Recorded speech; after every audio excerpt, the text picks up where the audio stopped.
teman-teman, kembali lagi bersama saya Salwadarti Abu Bakar, mahasiswa Fakultas Ekonomi dan Bisnis Program Studi Akuntansi. Kali ini video saya adalah part 3. Saya akan membahas mengenai transformasi keuangan. Baik, di sini saya akan menjelaskan pengertiannya. Bank Indonesia adalah bank sentral di Indonesia yang memiliki tanggung jawab untuk menjaga stabilitas nilai atau kurs mata uang yaitu rupiah. Bank Indonesia tentunya berbeda dengan bank konvensional pada umumnya seperti yang kita ketahui. Bank Indonesia memiliki fungsi, tugas, dan wewenangnya tersendiri. Museum Bank Indonesia. Untuk mengetahui lebih dalam mengenai pengertian Bank Indonesia, Anda dapat mengunjungi Museum Bank Indonesia yang terletak di beberapa daerah di Indonesia. Di Jakarta misalnya, Anda bisa menemukan dan mengetahui berbagai informasi tentang Bank Indonesia secara lengkap serta akurat. Selain itu, Anda juga dapat mempelajari perjalanan Bank Indonesia dari waktu ke waktu, struktur organisasi Bank Indonesia, dan juga mengenali tokoh-tokoh berjasa bagi Bank Indonesia. Tak hanya informasi dari dalam negeri saja, di museum ini juga Anda juga bisa mendapatkan pengetahuan seputar bank-bank sentral yang ada di dunia. Namun seiring berkembangnya teknologi, salah satu perkembangan dari Bank Indonesia adalah menyediakan virtual museum agar masyarakat lebih mudah untuk mengaksesnya.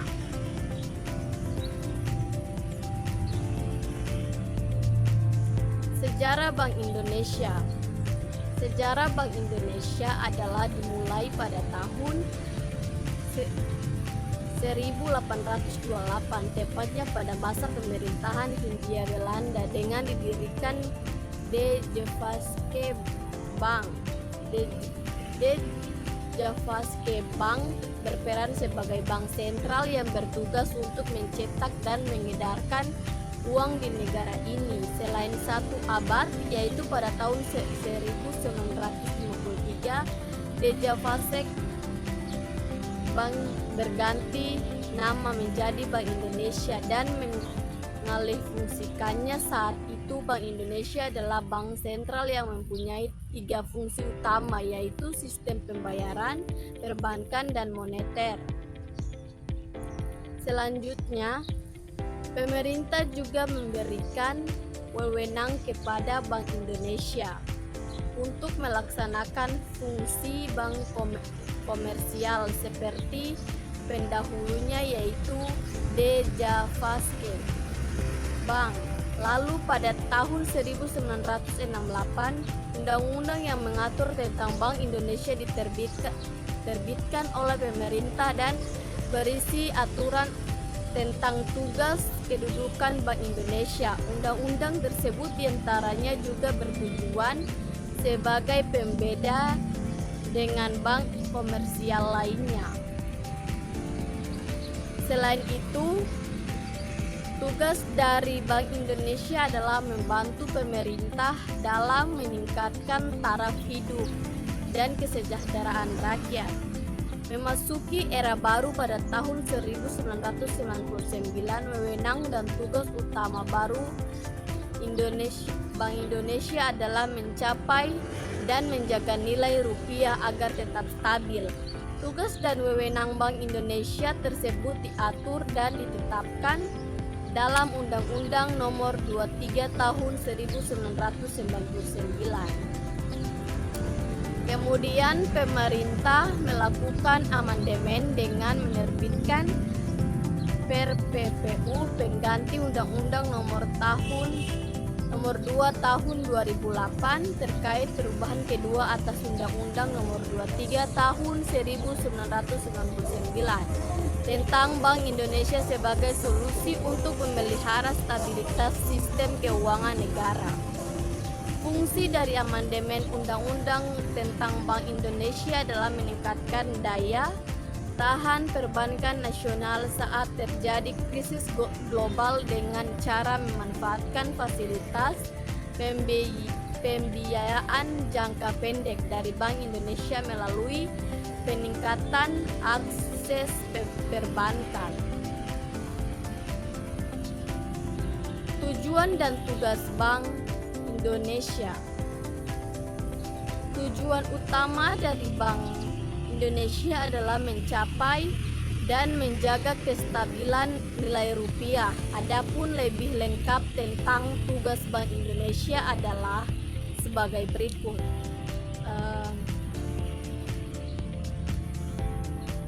Memelihara nilai rupiah agar tetap stabil terhadap barang dan jasa. Kemudian memelihara nilai rupiah agar tetap stabil terhadap mata uang asing. Kemudian menyusun dan mengawasi regulasi bagi seluruh bank yang ada di Indonesia. Kemudian melakukan riset dan pengamatan. Kemudian menyimpan dana kas. Negara menyediakan bantuan berupa suntikan dana kepada bank yang ada di Indonesia jika sedang terjadi krisis. Kemudian aspek pertama dan tugas Bank Indonesia dilihat dan diukur melalui grafik perkembangan inflasi. Sedangkan aspek kedua diukur dan dilihat berdasarkan nilai tukar rupiah terhadap uang asing. Berdasarkan tujuan utama Bank Indonesia tersebut, Bank Indonesia diharapkan mampu mengutamakan langkah apa yang harus dilakukan serta memperkuat batasan-batasan tanggung jawab, maka itu baik pemerintah maupun masyarakat dapat melihat kinerja Bank Indonesia dengan transparan dan mudah.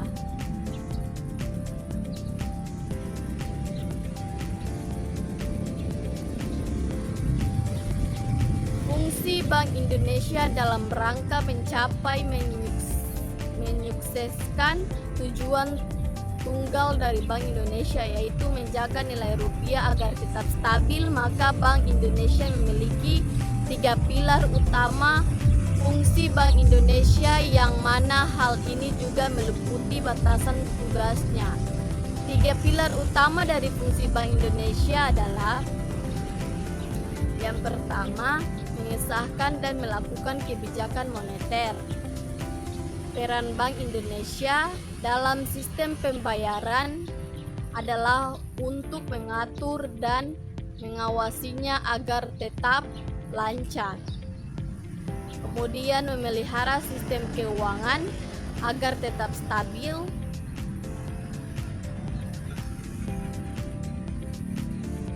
Nah, itulah penjelasan terkait Bank Indonesia mulai dari sejarahnya hingga wewenangnya. Maksud dari tujuan utama Bank Indonesia adalah terciptanya perekonomian Indonesia yang lebih baik. Maka dengan memahami lebih dalam mengenai tugas dan fungsi dari Bank Indonesia secara tak langsung, Anda juga turut mewujudkan tujuannya.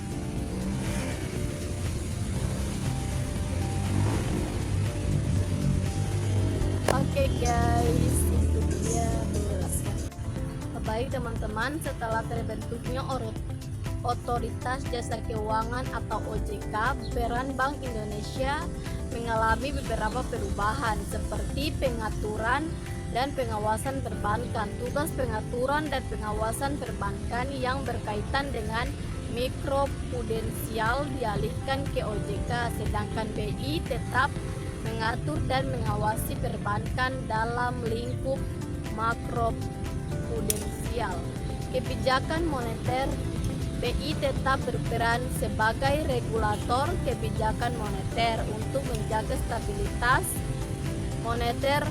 BI juga harus melaksanakan kebijakan moneter secara berkelanjutan, konsisten, dan transparan. Koordinasi BI dan OJK berkoordinasi dalam forum koordinasi makroprudensial, mikroprudensial atau VKMM. BI juga berkoordinasi dengan OJK dan Lembaga Penjamin Simpanan atau LPS dalam Komite Stabilitas Sistem Keuangan atau KSSK.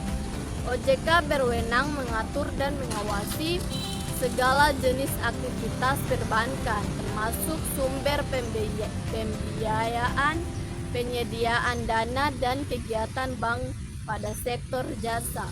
OJK juga berwenang mengatur dan mengawasi aspek kesehatan dan kehati-hatian bank.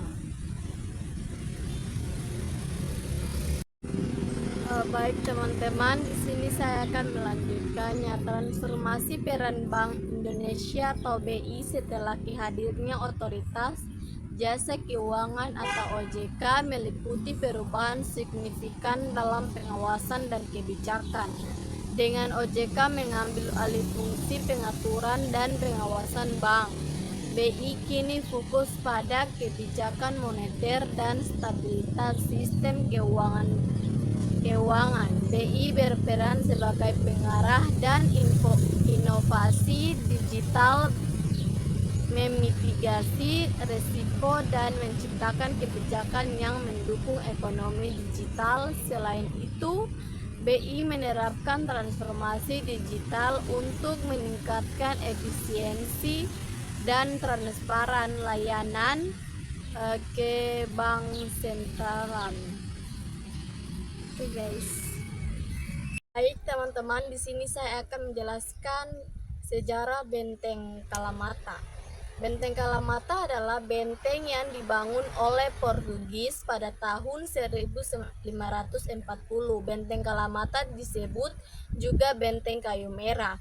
Disebut Benteng Kayu Merah karena berada ke Kelurahan Kayu Merah, Kota Ternate Selatan. Awalnya benteng ini bernama Santa Lucia, tetapi kemudian terkenal dengan Benteng Kalamata. Kalamata sendiri berasal dari nama Pangeran Kalamata, yakni adik dari Sultan Ternate Madarsyah.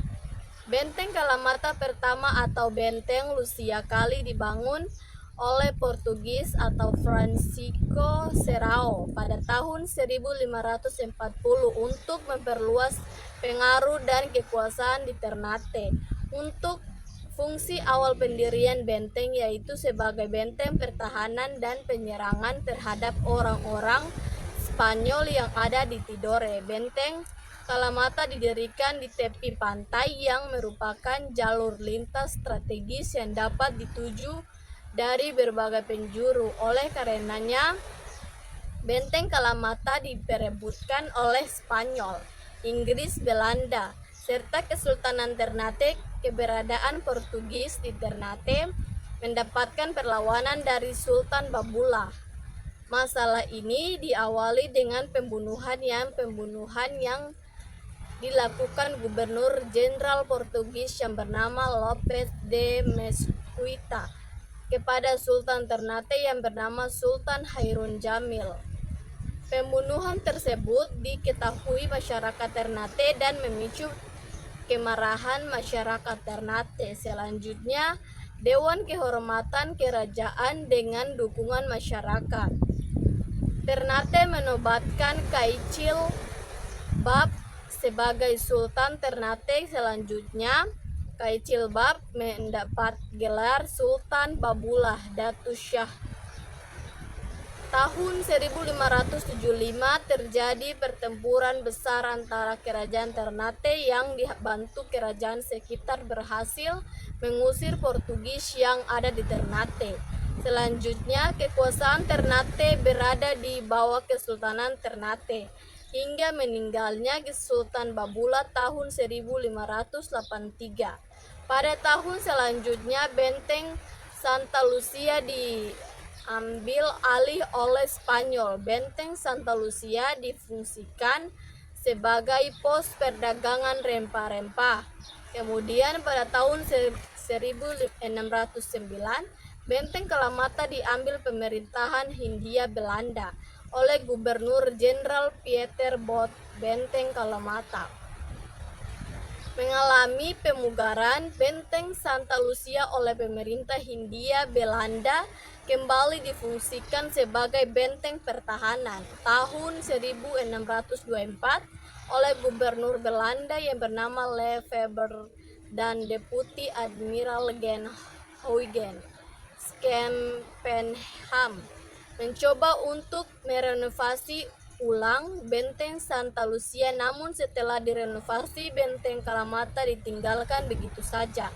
Tahun 1627 Gilles van Zeyt juga meninggalkan benteng Santa Lucia. Setelah ditinggal Spanyol, benteng ini diduduki oleh Belanda. Kemudian tahun 1799 atas perintah dan Kolonel Reimer, benteng Kalamata diperbaiki oleh Mayor de Van Lutzow.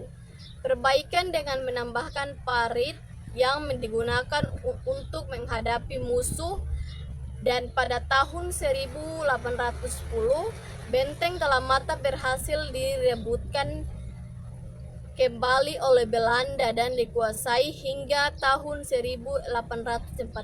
Selanjutnya oleh Residen Van Helbeck, benteng resmi dikosongkan. Benteng Kalamata dipugar oleh pemerintah Indonesia pada tahun 1994 dan diresmikan purna pugarnya pada tahun 1997. Pada tahun 2005, pemerintah Kota Ternate merenovasi benteng ini dengan menambahkan halaman dan rumah untuk penjaga benteng. Itu adalah sejarah dari benteng Kalamata ya teman-teman. Baik, selanjutnya benteng Kalamata didesain menyerupai 4 penjuru mata angin yang memiliki tempat 4 bastion berujung runcing dan memiliki lubang bidik. Bastion terdapat ceruk bidik pada keempat sisinya. Keempat sisi bastion terdapat menghadap keempat penjuru mata angin sesuai dengan tujuan awalnya, yaitu sebagai benteng pertahanan dan benteng penyerangan pada Spanyol.